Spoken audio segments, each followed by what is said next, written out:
I know as I'm traveling around the world, and thankfully we're now able to really start to do that, that the effectiveness, the impact of our foreign policy is directly tied to our strength at home, and the power of our example, as President Biden likes to say, is as important as the example of our power. And so when we're seen as making progress at home, when we're seen as getting a little bit closer to achieving our ideals, something we'll never fully achieve, forming a more perfect union by definition, says that we're constantly in that quest. But as we're seen as trying to do that, that gives us so much greater standing around the world to try to advance rights for all, day in, day out.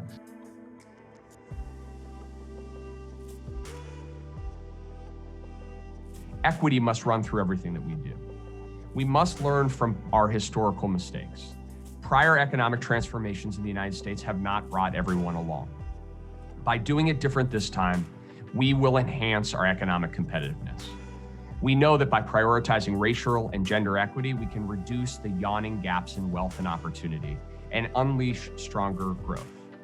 We know that by investing in all of America, particularly in those regions that have suffered from decades of deindustrialization, we can avoid further geographic entrenchment and polarization and unlock in more of our innovative capability.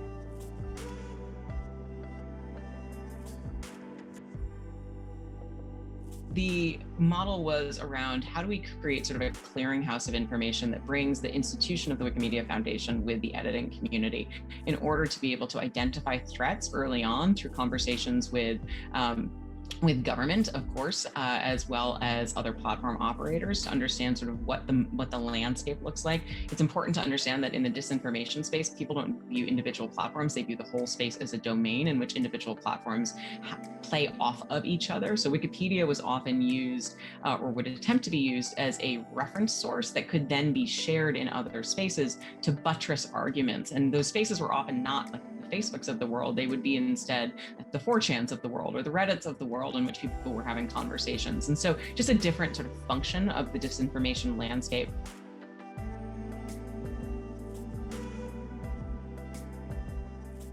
There is a unique, compelling, and urgent economic need to make a one-time capital investment in this country. This is about strengthening the public systems that connect manufacturers and researchers and workers and small businesses. Public investment in our roads, our bridges, our ports, universal access to high-speed internet, affordable high-speed internet, a modernized power grid, a transportation system and power system that work together toward a zero-carbon future, new schools and childcare facilities that are the elements that allow people and parents to work. We have proposed the largest civilian investment in public R&D on record, $180 billion. As well as a $100 billion investment in America's workforce.